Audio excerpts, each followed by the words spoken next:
Salam kenal Bapak Ibu semua, nama saya Niko Siregar. Saya tinggal di Bekasi, nggak jauh, di Jatibening Bapak Ibu. Dan saya juga seorang wakil gembala di GBI Logos Kelapa Gading. Dan saya sudah berkeluarga, istri saya satu, istri saya orang Toraja, anak saya dua perempuan, masih kecil-kecil, yang paling besar umur 8 tahun, yang kedua umur 5 tahun, 6 tahun. Dan saya bekerja di Sinode GBI, BPP, Departemen Teologi dan juga Yayasan Betel. Dan juga saya bekerja sebagai dosen di Sekolah Tinggi Teologi Betel, Petamburan. Dan sekali lagi saya mau katakan senang berjumpa dengan Bapak Ibu, dan saya mengucap syukur berterima kasih kepada Bapak Gembala yang sudah memberikan kesempatan. Baik Bapak Ibu, kita mau mendengarkan firman Tuhan. Mari kita buka kitab kita dari Kisah Rasul 3 ayat 1 sampai dengan yang ke-10. Kisah Para Rasul 3 ayat 1 sampai dengan ke-10.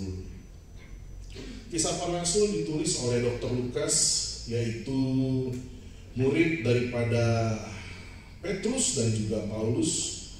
Dia mengiringi perjalanan misi mereka Bapak Ibu. Dan di Kisah Para Rasul ini, kisah ini menarik menurut saya, karena ini adalah kisah mujizat yang pertama disampaikan oleh Lukas tentang kesembuhan. Saya mengajak kita semua baca berganti-gantian. Saya ganjil Bapak Ibu ayat yang genap, ayat 1 sampai 10 dari Kisah Rasul pasal 3. Mulai dari saya. Petrus menyembuhkan orang lumpuh. Pada suatu hari menjelang waktu sembahyang, yaitu pukul 3 petang, naiklah Petrus dan Yohanes ke bait Allah. Silakan saudara. Di situ ada seorang laki-laki yang lumpuh secara sehingga ia harus diusung. Tiap hari orang berdoa dan berdoa untuk meminta sedekah pada orang yang. Ketika orang itu melihat bahwa Petrus dan Yohanes hendak masuk ke bait Allah, ia meminta sedekah. Mereka menatap dia dan Petrus berkata, Lalu orang itu menatap mereka dengan harapan akan mendapatkan sesuatu dari mereka. Tetapi Petrus berkata, maksud saya tidak hanya padaku, tapi apa yang mempunyai berikan kepadamu. Demi nama Yesus Kristus karena saya itu bersyarat. Lalu ia memegang tangan kanan orang itu dan membantu dia berdiri. Seketika itu juga kuatlah kaki dan mata kaki orang itu. Ia mengangkat berdiri lalu berjalan ia kembali dan mengikuti mereka ke dalam bait Allah. Berjalan dan mengomong saling memuji Allah. Seluruh rakyat itu melihat dia berjalan sambil memuji Allah. Sama-sama kita baca. Lalu mereka mengenal dia sebagai orang yang biasanya duduk meminta sedekah di gerbang indah bait Allah, sehingga mereka takjub dan tercengang tentang apa yang telah terjadi padanya. Amin. Saudara, perikop ini menceritakan kisah yang menarik dari kehidupan Kristen mula-mula. Kita tahu waktu sebelumnya, momen sebelumnya, baru terjadi pencurahan Roh Kudus. Orang-orang sangat antusias. Dan kita juga melihat teladan daripada Bapak Gereja Rasul kita, yaitu Petrus dan Yohanes. Mereka tetap beribadah 3 kali sehari ke bait Allah. Meskipun mereka percaya Kristus berbeda dengan kepercayaan umum masyarakat Yahudi pada saat itu. Dan di sini kita melihat Alkitab mencatat bahwa ketika Petrus dan Yohanes pergi ke bait Allah, dia berjumpa pengemis di bait Allah. Nah, saya temukan Bapak Ibu ada beberapa hal yang paradoks di sini atau berlawanan antara kebenaran dengan kenyataan. Yang pertama Bapak Ibu, dikatakan di situ pengemis itu tiap-tiap hari meminta-minta di mana tadi? Di gerbang indah. Ya. Jadi di gerbang indah ada suatu pemandangan yang tidak indah, yaitu pengemis yang meminta sedekah. Gerbang indah, pemandangan tidak indah. Nah lalu yang kedua Bapak Ibu, di bait Allah, di mana Allah berdiam, Tuhan berdiam, di mana di situ ada kuasa, sumber segala kesembuhan, sumber segala berkat. Tapi ternyata ada orang yang dari lahirnya lumpuh, tiap-tiap hari dia ke bait Allah, tapi hidupnya tidak berubah. Hidupnya dalam kelumpuhan. Nah, ini yang mau saya katakan paradoks kehidupan. Seringkali kenyataan berbeda dengan kebenaran. Kalau kita dengar tadi dari Voice of Pentecost, zaman postmodern, di mana orang melihat pengalaman, di mana seringkali mereka menilai kenyataan dari pengalaman, bukan dari kebenaran. Hal inilah yang digambarkan Lukas. Di dalam bait Allah, di bait Allah, ada orang lumpuh yang tiap-tiap hari di sana, tapi hidupnya tidak berubah. Di gerbang indah, tempat di mana seharusnya orang memuji kebesaran Tuhan, di tempat seharusnya orang bersuka cita masuk ke rumah Tuhan, tapi ternyata ada pemandangan yang tidak indah, ada batu sandungan di sana. Nah, Bapak Ibu, karenanya kita mau belajar beberapa hal dari perikop ini, Bapak Ibu, secara khusus mengenai kerohanian kita, sehingga paradoks ini tidak terjadi dalam hidup kita. Karena faktanya hal yang sama juga masih ditemukan sampai saat ini. Setiap hari berdoa, bahkan tiap minggu gak ketinggalan ibadah, tapi hidupnya tidak mengalami Tuhan, tidak berubah, tidak ada kuasa, tidak ada suatu buah dalam kehidupannya. Nah, karenanya mari kita belajar dari perikop ini. Yang pertama, saudara, yang kita pelajari dari perikop ini, saudara, kita harus hati-hati dengan yang namanya mental pengemis. Apa, saudara? Mental pengemis. Dalam Kisah Para Rasul 3 ayat 3 yang setelah kita baca tadi, di situ dikatakan ketika orang itu melihat bahwa Petrus dan Yohanes hendak masuk ke bait Allah, ia meminta sedekah. Dari fakta ini, saudara, kita mengetahui bahwa tiap-tiap hari orang lumpuh itu datang ke bait Allah, tapi yang dicari bukan Tuhan, melainkan apa tadi? Sedekah. Tiap hari dia datang ke bait Allah, tapi bukan mencari Tuhan, tapi kebutuhan. Berbeda, saudara, antara Tuhan dengan kebutuhan. Nah, saudara, kalau kita mau berpikir, apakah orang lumpuh hanya dia? Apakah dari sekian banyak umat Allah hanya dia yang hidupnya mengalami kelemahan dan keterbatasan? Saya percaya tidak. Pasti ada orang yang lumpuh, pasti ada orang yang terbatas, yang lemah lainnya, tapi mereka datang ke bait Allah dengan motivasi lain. Betul nggak? Saya yakin bukan cuma dia satu-satunya yang mengalami keterbatasan dalam hidupnya. Pasti ada orang lain. Tapi yang menjadi catatan dalam perikop ini adalah tiap-tiap hari orang itu datang bukan mencari Tuhan, melainkan kebutuhan. Saudara, kita jangan menjadi naif. Kita jangan berpikir hanya kita yang paling sial, hanya kita yang paling susah, hanya kita yang paling sulit hidupnya. Setiap kita punya pergumulan, betul nggak? Ngangguk yang paling kencang. Iya, apalagi saya pendeta. Kita juga hamba Tuhan punya pergumulan. Di balik senyum kita, di balik pelayanan kita, di balik khotbah kita yang berapi-api, ada pergumulan. Tapi yang membedakan fokus kita bukan kebutuhan, fokus kami adalah Tuhan. Amin, Bapak Ibu. Amin. Kalau kita melihat hal ini, saudara, kalau kita melihat kebutuhan daripada Tuhan, nanti terjadi lagi paradoks, yaitu kenyataan yang tidak sesuai dengan kebenaran. Apa paradoksnya? Semakin kita menghindari persekutuan dengan Tuhan untuk memenuhi kebutuhan hidup, semakin kita kekurangan.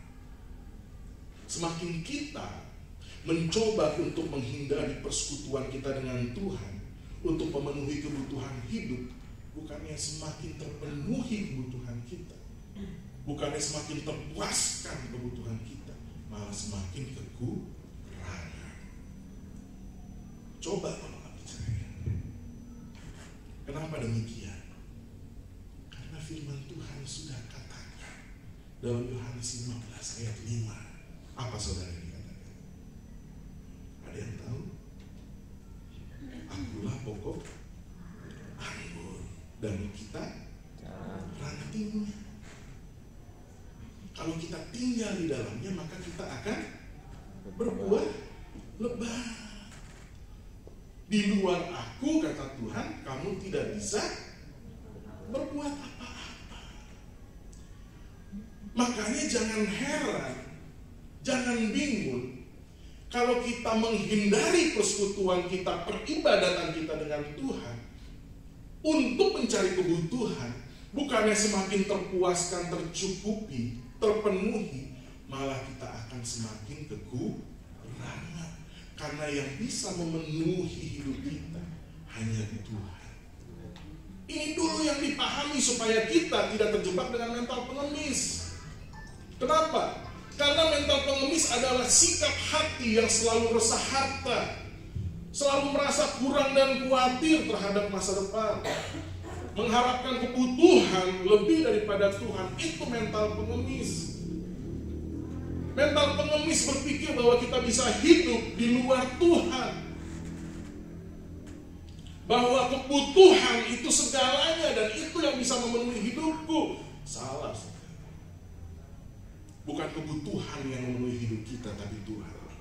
Makanya Yesus katakan dalam Yohanes 10 ayat 10, aku datang untuk apa, saudara?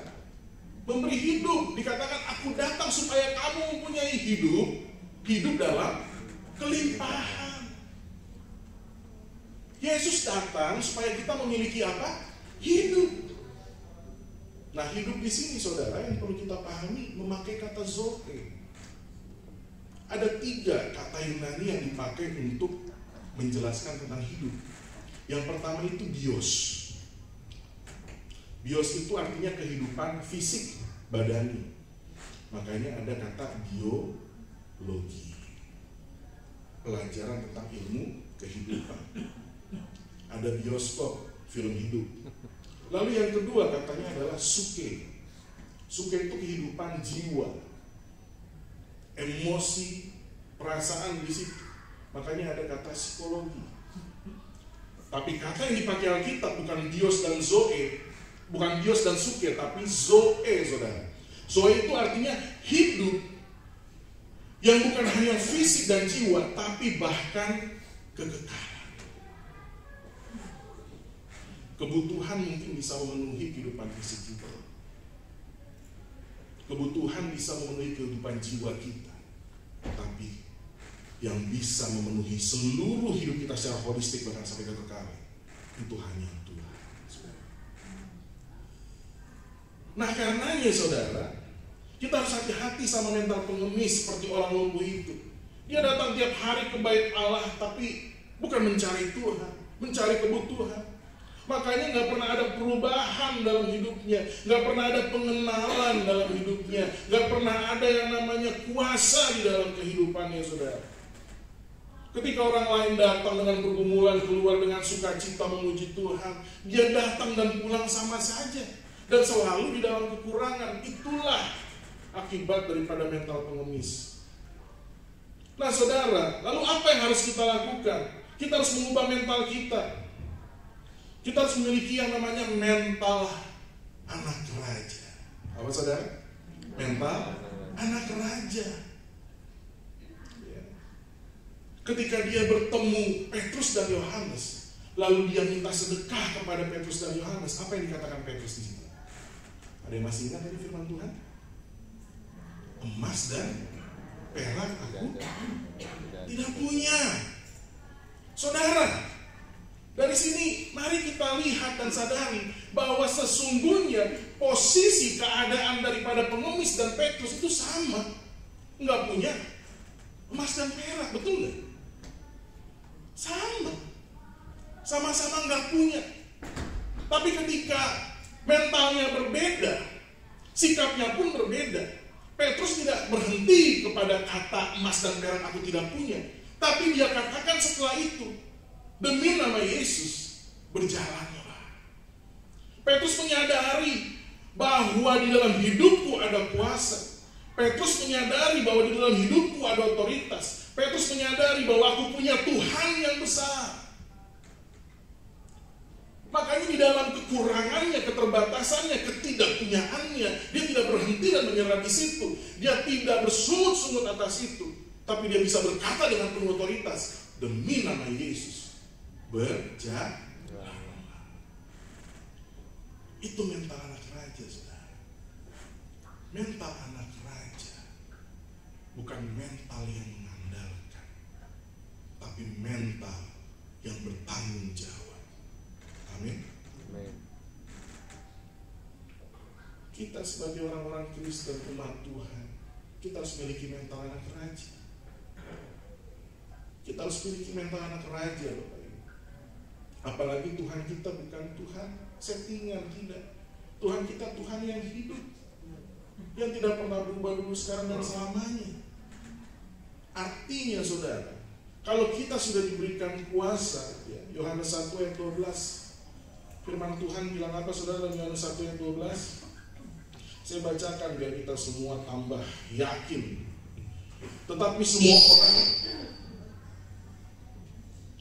Tetapi semua orang yang menerimanya diberinya kuasa supaya menjadi anak-anak Allah, yaitu mereka yang percaya dalam namanya. Ini firman Tuhan yang katakan, saudara. Kepada kita yang percaya kepada Yesus diberikan kuasa. Dan kuasa di sini bukan pakai kata dunamis, tapi pakai kata exousia, yang artinya authority, kewenangan. Kepada kita, anak-anak Tuhan, diberikan otoritas, kewenangan untuk menjadi anak Allah. Artinya, kalau dia raja, dia bapa, dan kita anak, berarti dia sumber dan bertanggung jawab atas hidup kita, saudara. Dia bertanggung jawab atas hidup kita.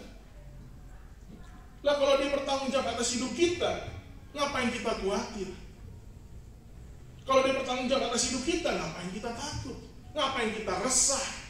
Resah harta, resah koneksi dan lain-lain. Gak usah.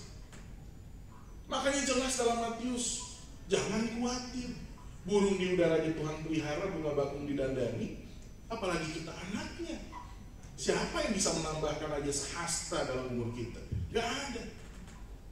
Karena ada otoritas di dalam hidup kita. Dan di atas segalanya itu Tuhan yang berkuasa atas hidup kita. Nah makanya Bapak Ibu, kalau kita baca perikop ini sampai habis ya saudara, Petrus mau beribadah, Petrus mau sembahyang, lalu dia melihat ada pengemis, dia diminta sedekah, lalu Petrus sudah bilang, saya lagi nggak punya, tapi dia nggak langsung melengos saja. Dia dengan penuh kuasa dia katakan demi nama Yesus berjalan. Pada waktu Petrus menyembuhkan orang itu, apakah masalah selesai? Enggak. Kalau Bapak Ibu baca selanjutnya, Petrus disidang di mahkamah agama atas perbuatan itu.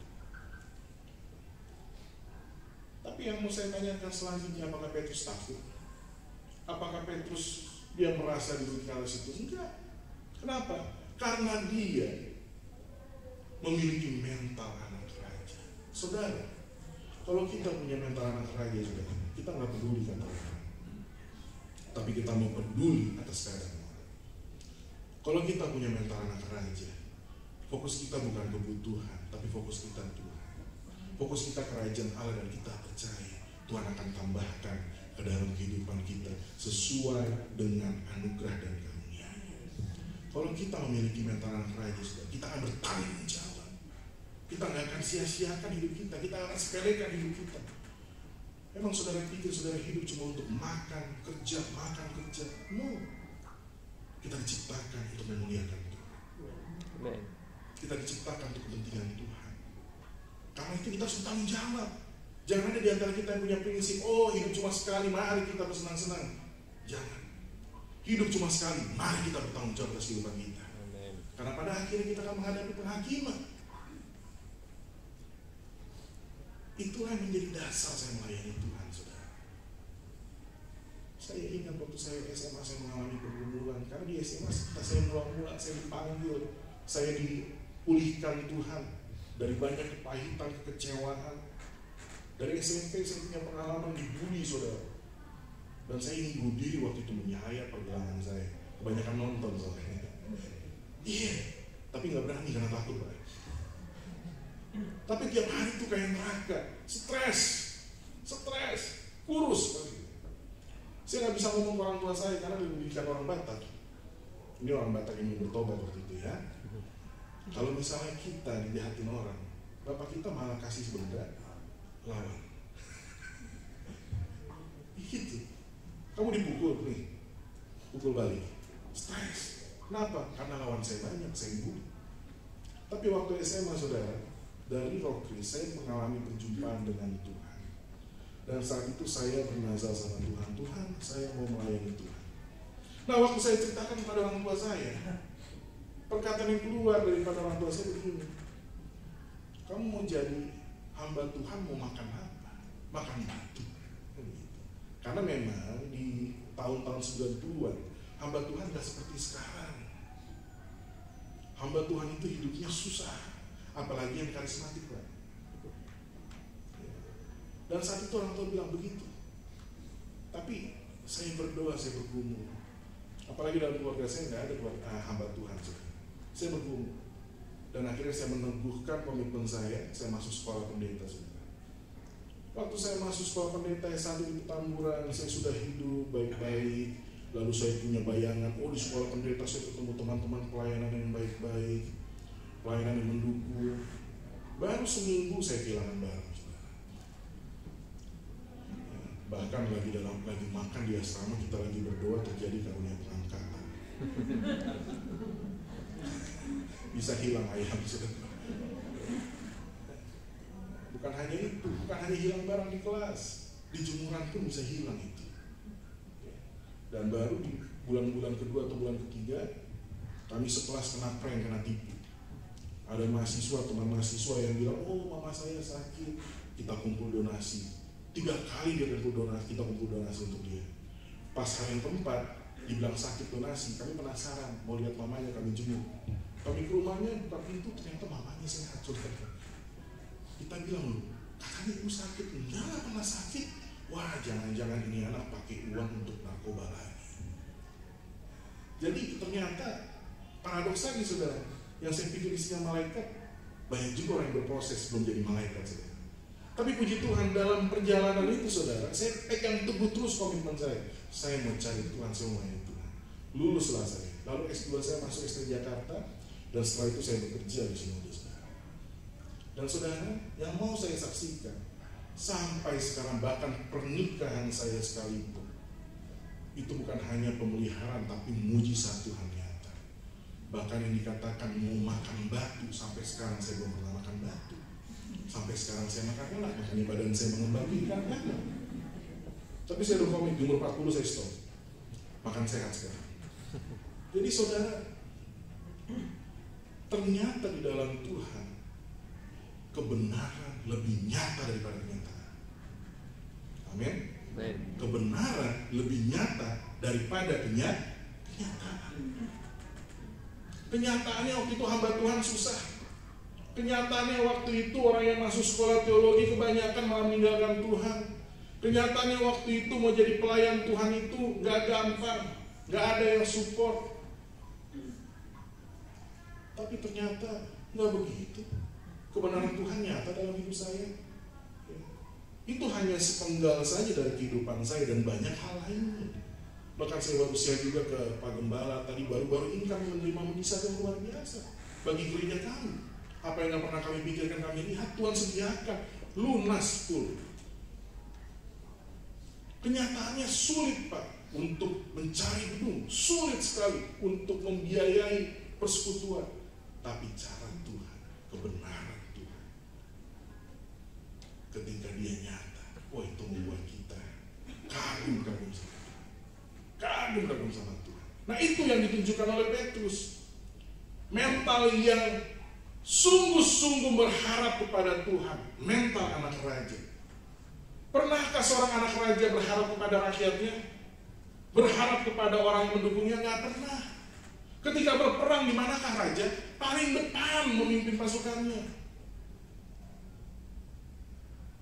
Ketika ada masalah, apakah raja enak-enak tidur? Enggak. Dia maju, mengatur, mengkoordinir, memimpin seluruhnya. Karena apa? Mental anak raja, mental raja adalah mental yang mau bertanggung jawab, saudara. Dia nggak resah, dia tahu ada kuasa, bahwa saya lebih daripada yang lain, bahwa roh yang ada di dalam diri saya lebih daripada orang yang di dunia ini. Amin, saudara. Amin. Mental itu yang harus kita miliki. Kalau mental itu yang kita miliki, saudara, tindakan kita pasti berbeda. Kita nggak akan mudah bersungut-sungut. Kita nggak akan mudah mengandalkan orang. Kita nggak akan mudah berkata, saya tidak tahu, saya tidak bisa, saya tidak tidak ada. Ya. Makanya saya dalam kehidupan saya diajarkan 3 kata haram, saudara. Tidak tahu, tidak ada, tidak bisa. Kalau tidak tahu, cari tahu. Kalau tidak ada, usahakan yang lain, pakai kreativitas. Ya ada rotan akan menjadi, betul ya. Kalau tidak bisa, ya belajar. Toh yang punya 5 talenta jadi 10, yang punya 2 jadi 4, yang punya 1 aja nggak mau belajar. Makanya dikatain jahat sama Tuhan. Nah itu saudara kita miliki mental anak raja. Mental anak raja, dia nggak hanya melihat diri, tapi dia melihat keadaan sekitar. Bisa aja Petrus, dia langsung lewat aja, minta sedekah, nggak ada, makasih, lewat. Tapi mental anak raja, dia melihat keadaan sekitar dan melihat kebutuhan orang lain, dan dia bertanggung jawab, dan dia terlibat di dalam itu menjadi berkat dan bukan batu sandungan. Amin, saudara. Amin. Waktunya masih ada ya? Ada ya. Saya mau cerita sedikit tentang Daud, saudara. Kita semua sudah dengar tentang Daud ya. Daud dipilih Tuhan pada waktu dia masih muda. Tapi yang menarik dari kisah ini adalah ketika Tuhan mengutus Samuel pergi menemui Isai. Dan Tuhan berkata, di antara anaknya nanti ada yang dipilih. Pertama keluarlah Eliab, lalu anaknya selanjutnya. Pada waktu keluar anak pertama Eliab, perawakannya besar dan tinggi, gagah. Samuel berpikir inilah dia. Tapi Tuhan bilang dalam hatinya, hei, bukankah yang berperawakan tinggi yang gagah sudah saya tolak? Ingat, manusia melihat dengan mata, tapi Tuhan melihat dengan hati. Sampai anak ke-7, Tuhan bilang bukan mereka, padahal ke-7 anak itu yang dipromosikan bapaknya. Sampai Samuel tanya sama Isai, ada nggak anakmu yang lain? Karena Tuhan nggak mungkin salah. Baru bapaknya Isai ingat, oh masih ada 1 anak. Bayangkan, dari mudanya Daud sudah dilupakan, nggak dianggap. Kan bertanya-tanya dong Samuel, kenapa? Dipanggillah Daud. Dan ketika Daud datang, firman Tuhan bilang masih kemerah-merahan, elok parasnya, kecil badannya. Di situ Samuel baru ngerti, oh kenapa bapaknya tidak menganggap dia. Karena dia berbeda dengan abang-abangnya. Perawakannya tidak gagah, tidak tinggi. Tapi Tuhan mau dia. Maka Samuel mengurapi Daud menjadi raja. Tapi kalau saudara baca di situ, ketika Daud diurapi, roh Tuhan menyertai dia. Roh Tuhan menyertai dia. Dari seorang bukan siapa-siapa, kalau kita baca selanjutnya 1 Samuel 16 di yang ayat-ayat terakhir, Saul mengalami masalah, dia kerasukan, saudara. Lalu Saul perintahkan hambanya cari orang yang bisa menghibur, mengusir roh itu.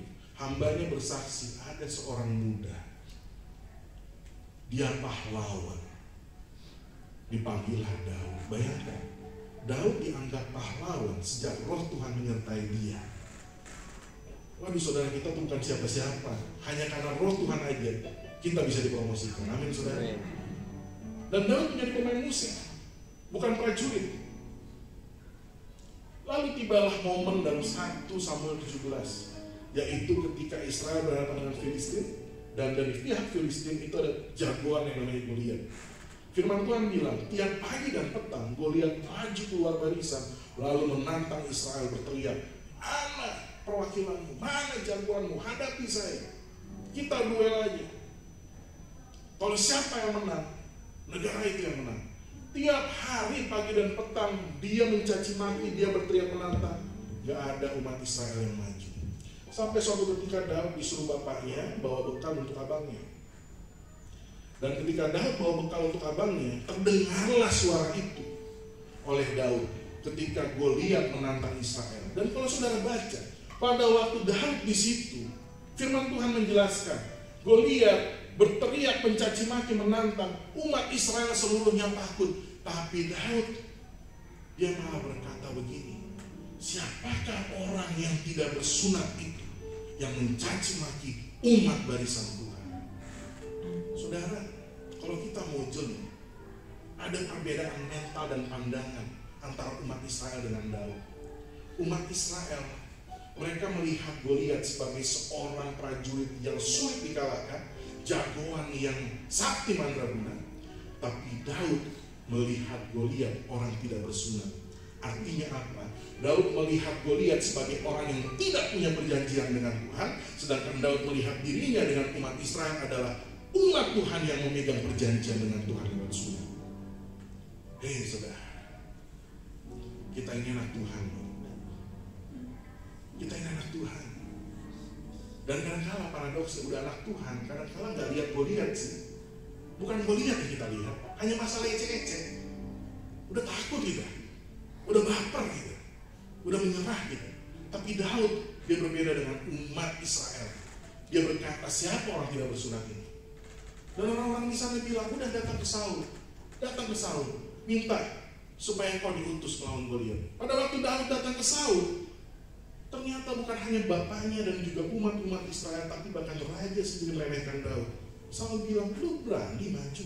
Itu Goliat dari mudanya itu dididik sebagai prajurit, badannya besar. Tapi Daud bilang, tenang dulu, dari muda saya gembala, tapi saya sudah mengalami Tuhan. Ketika saya melihat singa dan beruang, mereka mengancam domba, aku datang, bahkan mengalahkan mereka. Seperti Tuhan melindungi aku, menyertai aku melawan singa dan beruang, Tuhan juga pasti menyerahkan Goliat kepadaku. Akhirnya Daud maju. Dan lihat, ketika Daud maju berhadapan dengan Goliat mencaci maki Daud, bilang, anjingkah aku kau datangi dengan tongkat? Tapi Daud bilang, aku datang atas nama Tuhan, pencipta langit dan bumi. Daud dari awal matanya tidak tertuju kepada musuh, matanya tidak tertuju kepada kemampuan dirinya. Dari awal matanya tertuju kepada Tuhan. Itulah mental anak raja.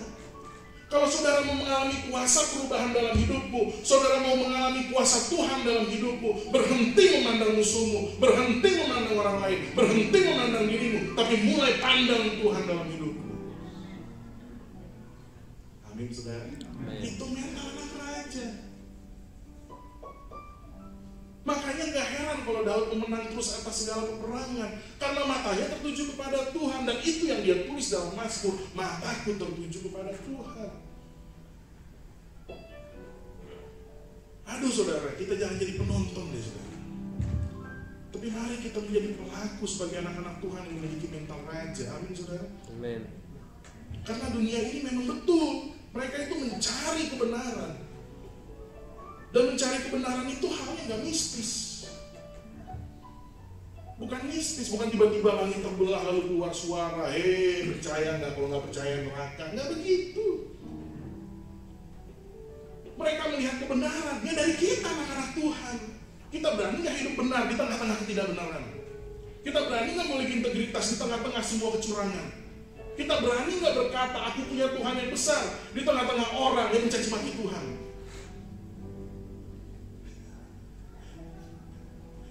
Kalau kita bisa seperti itu saudara, saya percaya hidupmu antusias dan semangat. Kau tidak akan pernah sekalipun tertunduk lesu dan berkata, berat sekali hidupku.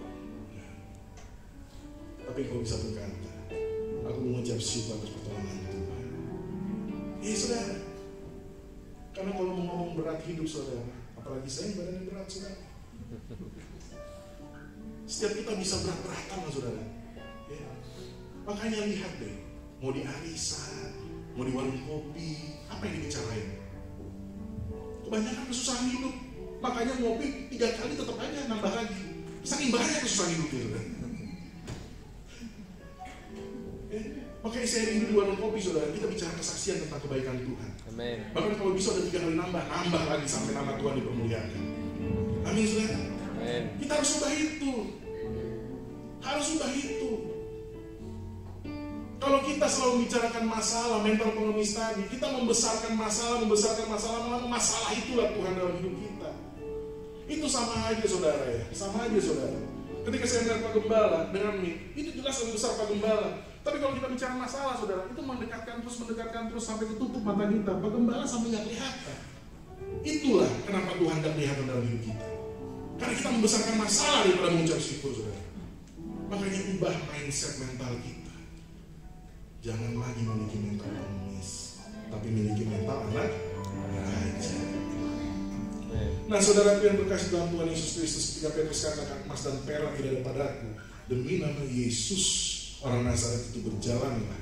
Apa yang terjadi selanjutnya, saudara? Yang terjadi selanjutnya, saudara, seketika itu juga kuatlah kaki dan mata kaki orang itu, saudara. Haleluya. Kita lihat, saudara, bagaimana Tuhan bertanggung jawab. Ya, Tuhan bertanggung jawab. Makanya, saudara, ya, nih, saya mau buka satu ayat lagi dalam 1 Yohanes, ya, saudara, ya.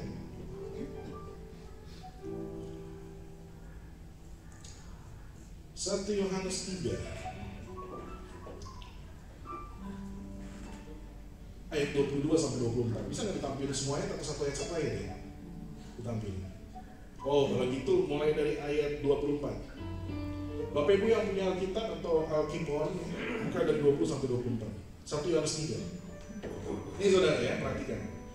Barang siapa menuruti segala perintah Tuhan, ia apa, saudara? Dia di dalam Allah dan Allah di dalam dia. Dan demikian kita ketahui bahwa Allah ada di dalam kita, yaitu roh yang telah ia karuniakan kepada kita. Jadi saudara, perhatikan, ini ada kaitannya dengan Yohanes 15 ayat 5. Apalagi penulisnya sama kan Yohanes. Tadi kan dibilang, aku adalah pohon anggur, barang siapa tinggal di dalamku, ia akan berbuah. Di luar aku tidak bisa berbuat apa-apa. Apa buktinya kita tinggal di dalam Tuhan? Ini. Barang siapa menuruti segala perintahnya, ia diam di dalam Allah. Jadi kalau kita tinggal di dalam Tuhan, buktinya apa? Menuruti perintahnya. Ayat 23. Apa perintahnya? Kan begitu sekarang. Dan inilah perintahnya, supaya kita apa, saudara? Percaya. Itu dulu. Lalu yang kedua, supaya kita saling mengasihi sesuai dengan perintah yang diberikan Kristus pada kita. Nah, itu mental raja, saudara. Mental raja percaya penyertaan Tuhan. Mental raja mengasihi semua, peduli, bertanggung jawab atas semua. Hukum yang terutama memang kasihlah Tuhan Allahmu, kasih sesama dan kasih diri. Tapi Paulus mengajarkan dengan detail. Hai suami, kasih istri, istri tunduk kepada suami. Hai anak, hormatilah orang tuamu, orang tua kasih anak, jangan bangkitkan amarahnya. Itu kasih yang praktikal. Orang yang punya mental anak raja, kasih, mengalir kasih. Apa adanya, bukan ada apanya. Bukan orang mengasihi kita baru kita mengasihi dia, tidak. Kita mengasihi karena Tuhan sudah mengasihi kita. Itulah tanggung jawab pada semua. Jadi perintahnya dua, percaya dan mengasihi. Nah, kalau kita menuruti perintahnya, apa janji Tuhan? Ayat 22. Kita baca sama-sama, saudara. 3:21. Dan apa saja yang kita minta, kita memperolehnya daripadanya, karena kita menuruti segala perintahnya dan berbuat apa yang bagaimana. Makanya, saudara, kalau doa saudara belum dijawab, itu kemungkinan yang dua. Memang jawaban Tuhan tidak. Atau jangan-jangan kita belum menuruti perintah Tuhan. Apa perintahnya tadi, saudara? Percaya. Lalu yang kedua, saling mengasihi. Saudara, kalau saya jadi Daud gak mengasihi umat Tuhan, saudara, saya bisa aja gak peduli, saya kabur aja. Toh dia gak mengancam kehidupan keluarga saya kok. Bisa. Kita juga begitu. Kalau kita gak kasih sesama, buat apa pelayanan di gereja? Buat apa repot-repot ibadah? Tapi itu perintah Tuhan. Percaya, bukan hanya percaya, tapi saling mengasihi. Artinya yuk kita terlibat, kita berkomunitas, kita bertanggung jawab di situ, saudara. Itu yang terjadi dengan yang punya talenta. Kenapa yang 5 bisa jadi 10, yang 2 bisa jadi 4? Karena dia mengasihi tuannya, dia kelola dengan baik. Tapi yang punya 1, dia bilang, saya tahu Tuhan yang jahat, yang menuai di tempat yang Tuhan tidak menabur. Dan Tuhan katakan lagi, engkau hamba yang jahat. nggak punya kasih. Nah itu saudara. Jadi mental anak raja. Dan itu yang terjadi dalam kehidupan pengemis tadi. Seketika itu juga kuatlah kaki dan mata kaki orang itu. Dan seketika itu juga paradigmanya berubah. Dia mulai melihat ternyata Tuhan lebih berkuasa, lebih daripada kebutuhannya. Dia melihat bahwa kebutuhannya dipenuhi bukan dari pemberian orang, tapi daripada Tuhan. Mentalnya berubah. Dan apa yang terjadi selanjutnya ayat 8 dan seterusnya? Yang tadinya nggak pernah masuk bait Allah, yang tadinya nggak pernah mau percaya ada Tuhan, dikatakan di situ, ia melonjak berdiri, lalu berjalan kian kemari, mengikuti mereka kemana? Ke dalam bait Allah. Orang yang mengalami Tuhan secara sukacita dan sejahtera, dia akan pergi ke bait Allah, mengucap syukur atas hidupnya. Ya, jadi yang masih terpaksa ke gereja bertobat hari ini. Amin saudara. Nggak ada amin, nggak apa-apa. Karena saya juga mau masuk di pendeta. Kita harus bersekutu dengan Tuhan dengan sukarela. Amin saudara. Dengan sukacita. Iya. Oke lah, kita nggak lumpuh, kita nggak disembuhkan dari kelumpuhan. Tapi Anda bisa ada sampai saat ini, itu anugerah. Dan saya mau katakan lebih daripada orang lumpuh bisa berjalan. Yohanes 3:16 saudara. Apa yang dikatakan di situ? Supaya barang siapa yang percaya kepadanya tidak binasa, melainkan beroleh. Hey, come on, takdir kita sudah diubah dari binasa jadi kekal. Kalau takdir sudah diubah, apalah cuma soal jodoh, ya nggak jomblo, ya, apalah cuma soal pekerjaan, ya nggak pengangguran, ya. Apalah cuma soal bayar utang, apalah cuma soal rumah masih ngontrak. Bro, sis, takdir kita sudah diubah. Kita cuma 70 tahun itu pun kalau keluar di sini. Nah, itu juga bukan berarti saya sudah terima surga, kalau gitu leha-leha. Enggak begitu juga. Karena anugerah makanya kita bisa melakukan segala sesuatu dengan segenap hati, dengan segenap jiwa, dengan segenap akal budi kepada Tuhan. Ya enggak? Karena kita sudah menerima yang kekal. Orang mau ancam kita, mau nggak gaji kita nggak takut melayani. Tetap aja maju. Karena kita sudah pegang keselamatan dalam hidup kita. Makanya saya jadi pendeta itu, paling nggak mau saya menjilat-jilat cari muka. Nggak mau saya. Udah cukup cari Tuhan. Kenapa? Karena sudah ada keselamatan. Saudara tanya saya, sekarang saya pasti masuk surga. Pasti saya masuk surga. Bahkan saya berani adu kesucian hidup kita. Saya menjaga sekali. Karena saya sudah punya harta yang terpendam itu, saya jaga, saudara. Saya jaga. Saudara juga harus demikian. Apa yang saudara sudah miliki dari Tuhan Yesus, keselamatan kekal, itu lebih berharga daripada hanya jabatan, daripada hanya uang 10 juta, 50 juta, 100 juta, lebih daripada itu. Amin saudara. Biarlah di pagi hari ini kita melihat dari pengemis ini melonjak berdiri, berjalan kian kemari, masuk ke bait Allah, berjalan melompat-lompat serta memuji Allah. Gak perlu pakai WL bilang ayo kita melompat, ayo kita memuji, gak perlu. Dia langsung otomatis memuji Allah, melompat-lompat. Itu karena dia sudah mengalami Tuhan. Itu karena dia memiliki kesadaran bahwa Tuhan lebih dari kebutuhan. Nah, dampak luasnya ayat 9. Seluruh rakyat itu melihat dia berjalan sambil memuji Allah. Ayat 10. Lalu mereka mengenal dia sebagai orang yang biasanya duduk meminta sedekah di gerbang indah bait Allah. Nah ini saudara, orang mengenal dia. Kenapa? Memang tiap hari di gerbang indah kok, jadi batu sambungan, tapi pemandangan gak indah. Tapi kali ini berbeda ketika dia sudah mengubah mentalnya, perspektifnya. Orang melihat dia bukan dengan pandangan miris lagi, bukan dengan pandangan terganggu, tapi orang melihat dia, dikatakan firman Tuhan apa? Takjub dan tercengang tentang apa yang telah terjadi dalamnya. Saya mau katakan ini dengan 2 kata, history maker, pembuat sejarah. Saudara, gak usah deh bikin sensasi di medsos, gak usah beli follower. Cukup Anda hidup dalam Tuhan, engkau pasti menjadi berkat bagi orang lain. Dan orang lain secara langsung, bahkan tidak langsung, akan senang berada dekat dengan Anda. Amin, saudara? Amin. Udah kita hidup aja dalam Tuhan. Ada orang di sekitar, ya. Udah kita berbagi aja. Makanya kadang saya miris ya, sama ada pendeta gitu yang live TikTok gitu 24 jam ya. Mungkin 20 jam gitu. Sampai orang banyak bicarakan. Saya pikir, gak usah begitu. Oke lah, pemberitaan firman. Tapi percaya gak saudara, Tuhan tempatkan kita. Itu udah ada rencana Tuhan. Ada rencana Tuhan. Tuhan tempatkan saya jadi benih. Yang pertama, bukan buat mikirin orang Kelapa Gading, tapi buat mikirin orang sekitar saya dulu. Mulai dari keluarga, tetangga, siapa yang bersinggungan dengan kita. Kalau dari perkara kecil saya kita sudah bertanggung jawab, Tuhan pasti bawa kita ke perkara-perkara yang besar. Jadi saudara kalau berdoa, Tuhan ini aku, terus aku keluar negeri kemana? Hei, udah gak usah lebay. Bertanggung jawab aja dulu atas orang sekitarnya. Makanya hamba-hamba Tuhan juga di tempat ini saya katakan ya, mari kita mulai dari bertanggung jawab atas orang terdekat kita, orang tua kita, istri kita, anak kita, baru kita melayani orang lain. Itu mental anak raja. Itu mental raja, mental bertanggung jawab.